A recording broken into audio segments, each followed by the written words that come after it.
श्री असदुद्दीन ओवैसी जी। मोहतरम चेयरमैन साहब, आपका बेहद शुक्रिया। मैं इस मोशन की मुखालिफत में खड़ा हुआ हूँ। सर, मैं शुरुआत में हबीब जालिब का एक शेर पढ़ना चाहता हूँ। आप उर्दू जानते हैं और लॉ मिनिस्टर भी उर्दू जानते हैं।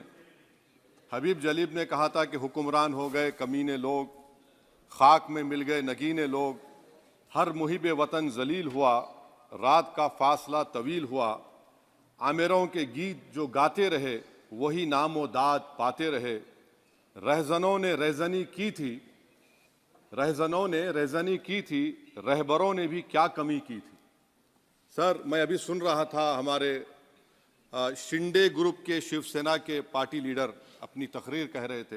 कहा कि 6 दिसंबर में जब बाबरी मस्जिद को शहीद किया जा रहा था तो उस वक्त के वजीर आजम नरसिम्हा राव पूजा कर रहे थे, आप ही ने कहा, और कहा कि वो डिस्टर्ब नहीं करना।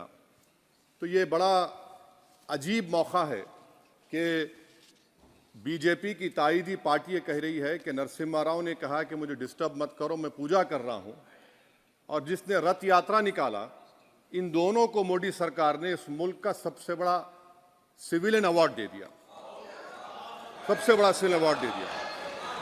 तो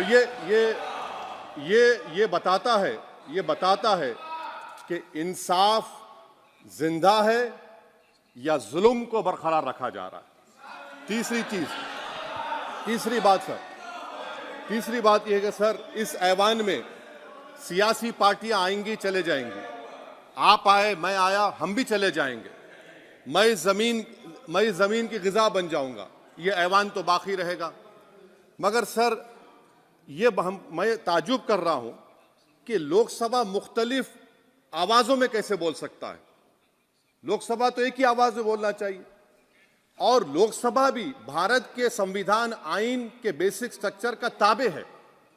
और सर, ये इसलिए कह रहा हूं कि 16 दिसंबर को ये ले कर देता हूं, 16 दिसंबर 1992 को इसी लोकसभा ने एक रेजोल्यूशन पास किया था। आप इजाजत दीजिए तो मैं पढ़ता हूं सर।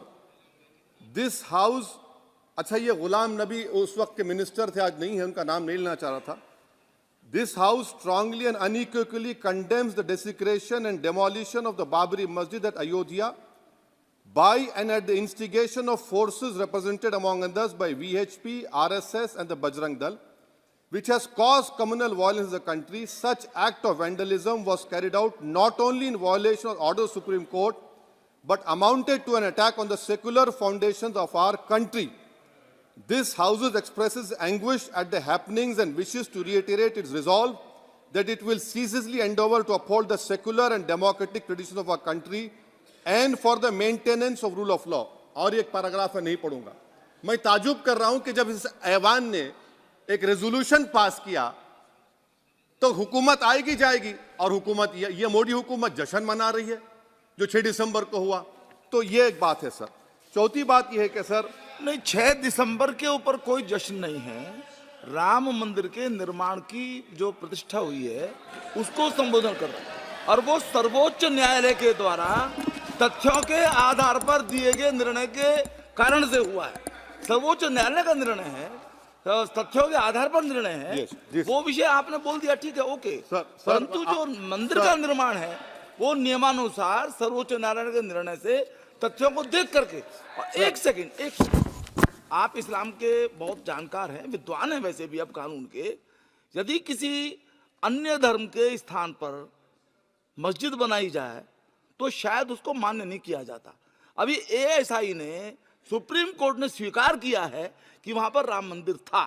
तो इस विषय केवल यह है कि वहां पर राम मंदिर ठीक बना कि नहीं बना, वो विषय हो गया। तो कृपया इस पर यदि आप कुछ बोले तो बोलें प्लीज।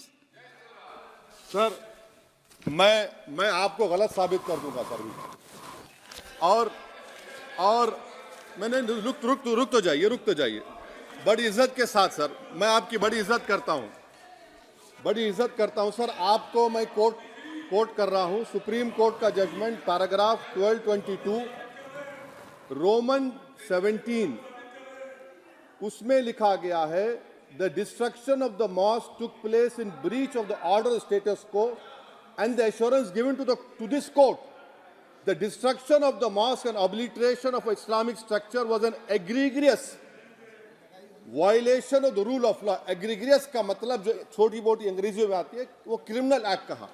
और सर आपने कहा था कि वहां पर मंदिर को तोड़कर बनाया गया। सर मैं आपके सामने ये तमाम चीजें लेकर दूंगा, सुप्रीम कोर्ट के जजमेंट के पैराग्राफ्स हैं जिसमें सुप्रीम कोर्ट ने एएसआई की रिपोर्ट को नकारा। उन्होंने कहा कि मंदिर को तोड़कर मस्जिद नहीं बनाई गई थी। सुप्रीम कोर्ट ने कहा, ये सुप्रीम कोर्ट ने कहा। अब और मैं रख दूंगा, आप पढ़ लीजिए, आप पढ़ लीजिए। अच्छा सर मैं अपनी तकरीर पर आ जाता हूं, मैं अपनी तकरीर पर आ जाता हूं सर। तो मैं अपनी बात कर देता हूं सर। तो मैं ये पूछना चाह रहा हूं कि क्या मोदी सरकार एक समुदाय, एक मजहब की सरकार है या पूरे देश के मजाहिब को मानने वालों की सरकार है? जिसको नहीं मानते उनकी सरकार है, हमको बता दीजिए।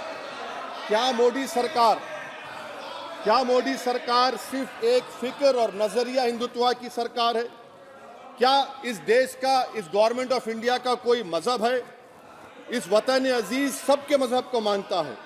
सर मेरा मानना है कि इस देश का कोई मजहब नहीं है। क्या ये सरकार 22 जनवरी का पैगाम देकर ये बताना चाहती है कि एक मजहब को दूसरे मजहब के मानने वालों पर गलबा और कामयाबी मिली? क्या आइन इसकी इजाजत देता है? क्या ये पैगाम आप जब ऐवान से दे रहे हैं तो 17 करोड़ मुसलमानों को आप क्या पैगाम दे रहे हैं, ये मैं आप पर छोड़ता हूं। सर 49 में धोखा हुआ, 86 में धोखा हुआ, 92 में धोखा हुआ, 2019 और 22 में भी इस ऐवान के जरिए हमको धोखा दिया जा रहा है। और अफसोस के साथ कहना पड़ता है सर कि मुस्लिम अक़लियत को हमेशा ये कहा गया कि तुमको भारत के शहरी बरकरार रहने के लिए एक बहुत बड़ी कीमत तुमको चुकानी पड़ेगी, और हम पर इल्जाम लगा दिया गया। सर क्या मैं बाबर का स्पोक्स पर्सन हूं? क्या मैं जिना का स्पोक्स पर्सन हूं?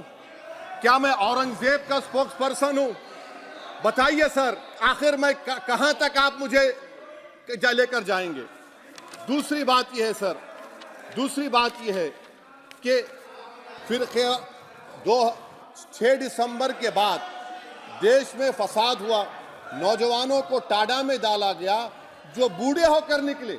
यकीनन आपकी सरकार नहीं थी, आपकी सरकार नहीं थी। अच्छा बल्कि मैं तो मर्यादा पुरुषोत्तम राम की इज्जत करता हूं, मगर मैं नाथूराम गोडसे से नफरत करता हूं। मेरी नस्लें नफरत करती रहेंगी क्योंकि नाथूराम गोडसे ने उस शख्स को गोली मारी जिसके जबान से आखिरी लफ्ज निकले हे राम।